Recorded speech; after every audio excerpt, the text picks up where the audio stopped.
తెలంగాణలో కొన్ని ప్రభుత్వ శాఖలు ప్రముఖంగా వినిపిస్తున్నాయి. మన ఏసీబీ సోదాలలో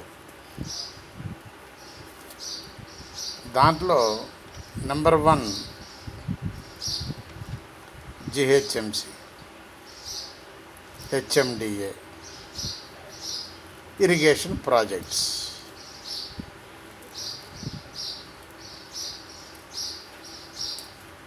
ఈ విధంగా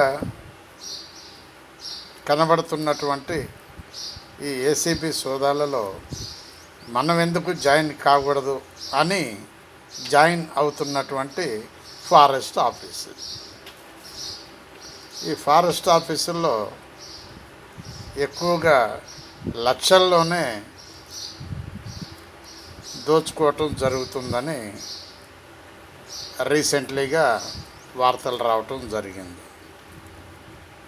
మేమేం తక్కువ తిన్నామనే ఉద్దేశంతో ఫారెస్ట్ ఆఫీసర్స్ పోటీ పడుతున్నారు. కొంతమంది లక్షలలోనే చేతులు తడుపుతున్నారు. ఆలోచించండి, రాష్ట్రం ఎటుపోతుందో. బాలసాని వీరప్రసాద్, హైదరాబాద్.